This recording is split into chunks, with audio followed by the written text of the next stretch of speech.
kuasa yang melimpah. Mari kita baca terlebih dahulu 2 ayat. Yang pertama di dalam 2 Korintus pasal 4 ayat yang ke-7. Berbunyi demikian. Tetapi harta ini kami punyai dalam bejana tanah liat.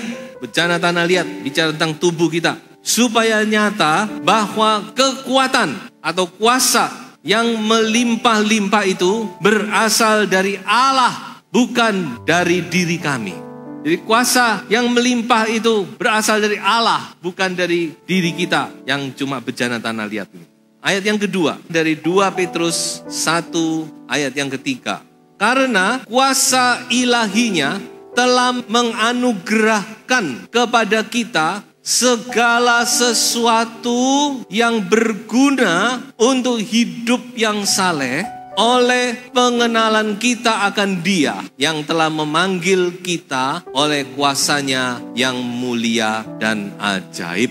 Nah, kalau 2 ayat ini saya gabungkan dan saya simpulkan, maka ada beberapa kesimpulan. Yang pertama yaitu kuasa yang bekerja. Kuasa yang Tuhan anugerahkan kepada gerejanya itu adalah kuasa ilahi. Karena kuasa ilahinya. Kuasa ilahi atau boleh saya katakan kuasa yang supranatural. Jadi ini sudah bicara tentang hal-hal yang tidak bisa dilihat oleh mata. Yang tidak bisa dimengerti oleh pikiran kita. Karena ini bicara tentang yang supranatural. Jauh ziran, di atas natural, ilahi. Inilah kuasa yang bekerja dalam hidup kita. Nanti kita akan lihat itu. Kuasa apa itu? Yang kesimpulan yang kedua, yaitu kuasa ini diberikan kepada kita dengan melimpah. Kuasa ini bukan diberikan kepada kita secukupnya saja, tidak. Tapi Tuhan menganugerahkan kepada kita kuasa ini dengan melimpah. Abundant. Jadi kalau Tuhan memberkati itu, Tuhan itu tidak pernah diirit-irit. Kesimpulan yang ketiga, kuasa ini bekerja dalam hidup kita mulai kita di dunia ini sampai membawa kita masuk ke dalam surga. Tadi sudah kita lihat dalam hidup. Jadi kuasa ini akan terus bekerja dalam hidup kita sejak kita percaya menerima Yesus Kristus sebagai Tuhan kita.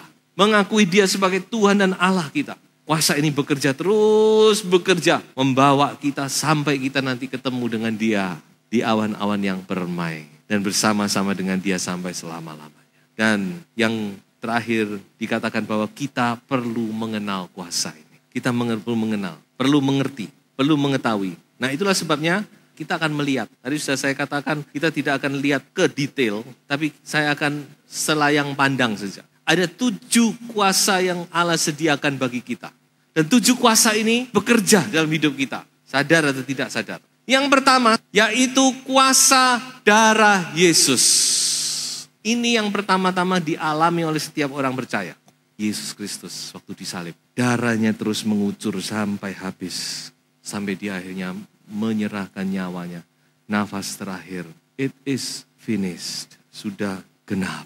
Darah itu tercurah di Kalvari. Membasahi tanah. Itu darah domba Allah. Darahnya Allah sendiri. Bukan darah manusia biasa. So itu darah itu berkuasa untuk menyucikan dosa. Hanya satu agen, satu media di dunia ini yang bisa menyucikan dosa manusia, yaitu darah anak domba Allah. Dan itu kita alami bukan? Tidak ada darah lain. Darah manusia juga tidak bisa walaupun mungkin ada yang mau. Karena manusia sama-sama dosanya. Orang berdosa bayar mau menyucikan dosanya orang lain tidak mungkin. Jadi dosa itu disucikan oleh darah Yesus Kristus, darah domba Allah. Darah itu berkuasa. Darah itu berkuasa dan itu yang pertama-tama kita alami. Waktu kita percaya kepada Yesus Kristus. Lewat darah Yesus dosa kita dihapus, disucikan. Kita menjadi putih seperti salju. Putih seperti bulu domba dikatakan.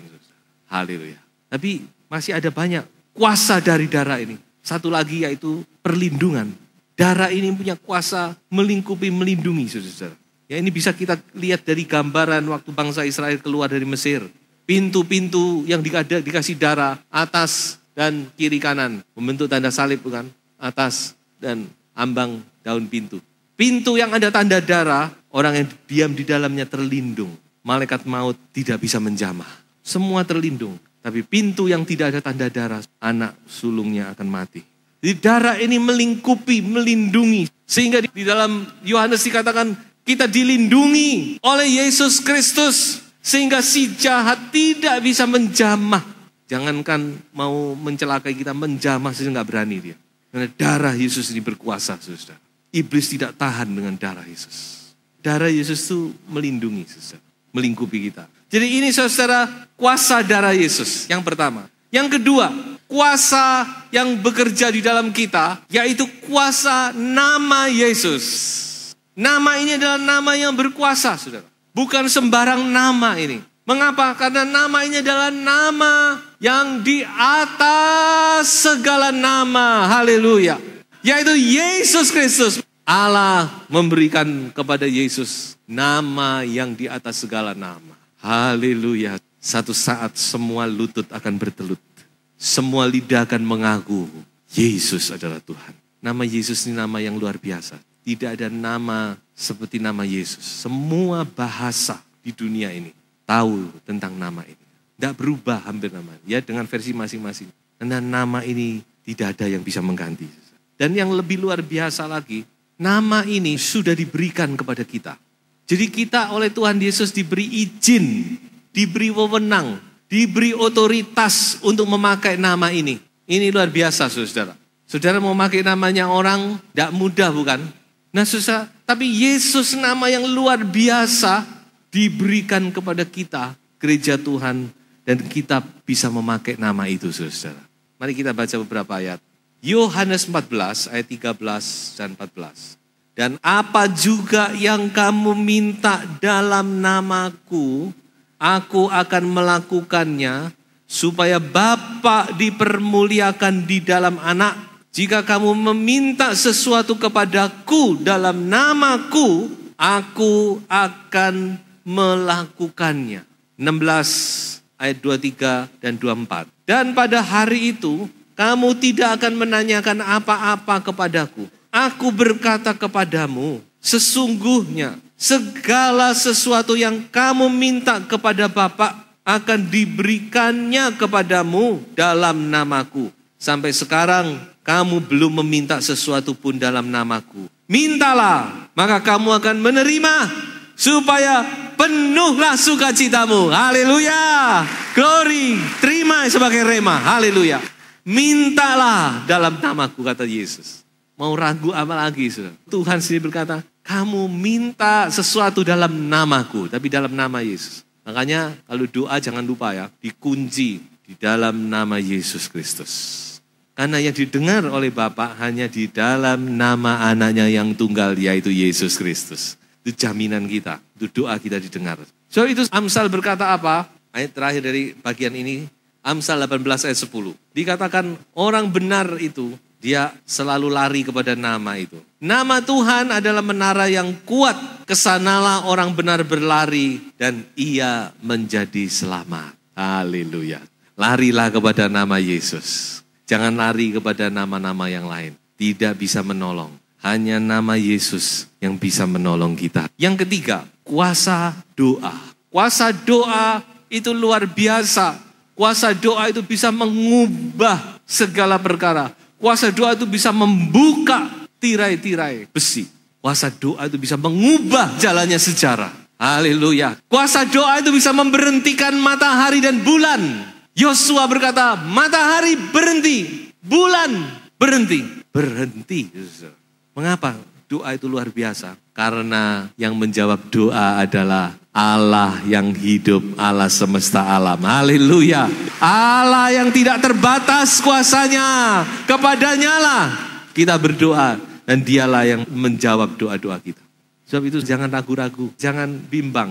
Saudara mungkin berkata, saya sudah berdoa sekian lama, kok belum dijawab. Saudara jangan bimbang, jangan putus asa. Yesus Kristus juga berkata, berdoa terus sampai menerima jawaban. Karena Allah adalah Allah yang menjawab doa. Jadi luar biasa doa itu. Di dalam Yakobus 5 ayat 16, salah satu ayat yang tidak asing lagi, dikatakan bahwa doa orang benar itu besar kuasanya. Powerful and effective.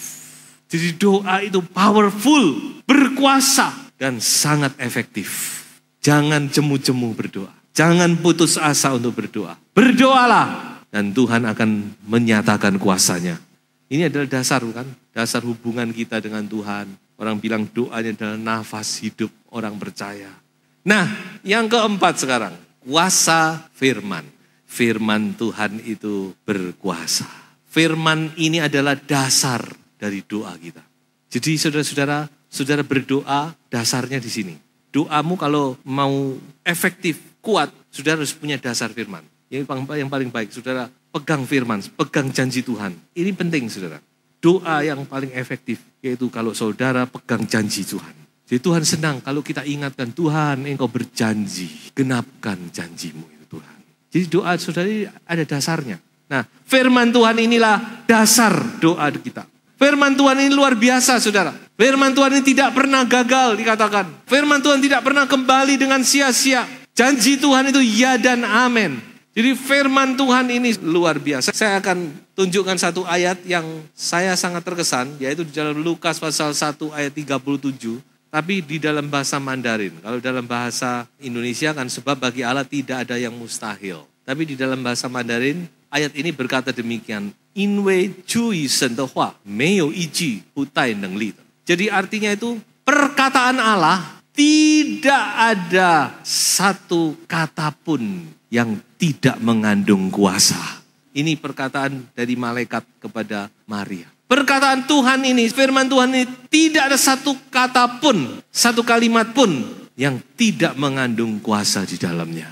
So itu ayo kita kembali kepada firman. Kerinduanmu, ketekunanmu, kembalikan. Baca firman Tuhan, kembalikan. Firman itu luar biasa. Saudara sudah lihat tuh ceritanya tentang seorang perwira yang datang kepada Yesus. Perwira ini cuma berkata apa? Tuhan, katakan saja sepatah kata, hambaku akan sembuh. Haleluya. Oh haleluya. Sepatah kata, just one word, Master. Sepatah kata Tuhan, maka hambaku akan sembuh. Haleluya. Saudara, sepatah kata cukup untuk memberkati kita seumur hidup kita. Amin. Sepatah kata firman Tuhan, kalau saudara pegang itu, jadikan rema dalam hidupmu. Cukup memberkati engkau seumur hidup. Yang kelima, yaitu kuasa bilur-bilur Yesus. Ini agak sedikit berbeda dengan kuasa darah, karena di sini yang ditekankan adalah penderitaannya. Kuasa bilur-bilur Yesus. Coba saudara pikir, mengapa Yesus harus menderita? Sebenarnya orang disalib itu nggak perlu menderita. Buktinya orang yang disalib di kiri kanan Yesus itu nggak dipukuli kok. Disalib ya disalib. Tapi Allah Bapa izinkan Yesus Kristus dipukul habis-habisan. Sebenarnya waktu memukul itu, Pilatus tujuannya baik. Dia mau buat Yesus sengsara, supaya Yesus ini kelihatan soro, lalu bisa menggerakkan hati bangsanya. Yahweh sudah dipukuli kayak gitu, sudah lepaskan saja. Sebenarnya Pilatus keinginannya begitu, saudara. Tapi rupanya orang Yahudi, dia nggak punya belas kasihan, saudara. Walaupun dia lihat Yesus sudah hancur, mereka tetap berteriak, salibkan dia, bebaskan Barabas, salibkan dia. Jadi mengapa bilur-bilur Yesus diizinkan? Mari kita baca di dalam Yesaya 53 ayat 5. Tetapi dia tertikam oleh karena pemberontaan kita. Dia diremukkan oleh karena kejahatan kita. Ganjaran yang mendatangkan keselamatan bagi kita ditimpakan kepadanya. Dan oleh bilur-bilurnya kita menjadi apa? Sembuh. Haleluya. Oleh bilur-bilur Yesus, saudara dan saya menjadi sembuh. Dan ini sudah terjadi. Bilur-bilur ini sudah dialami oleh Yesus. Sebab itu kesembuhan itu sudah terjadi. Nah ini bicara sesuatu yang rahasia di sini. Kesembuhan itu sudah menjadi kenyataan dalam roh. Makanya Petrus waktu berkata di dalam 1 Petrus 2 ayat 24 dikatakan oleh bilur-bilurnya kamu telah sembuh. You have been healed. Anda sudah disembuhkan. Jadi ini rahasia. Rahasia untuk kita menerima kesembuhan mujizat. Kita harus terima, akui, percayai dalam iman kita. Saya sudah disembuhkan oleh Yesus. Jaminan dari kesembuhan kita itu adalah bilur-bilur Yesus Kristus. Yesus menderita supaya Anda dan saya alami mujizat, alami kesembuhan, alami keselamatan dari Tuhan, alami kesehatan secara fisik, secara jasmani. Yang keenam, yaitu kuasa pujian dan penyembahan. Kuasa pujian dan penyembahan termasuk di dalamnya adalah pengucapan syukur, semua yang berkenaan dengan praise and worship. Ini ada kuasa yang luar biasa.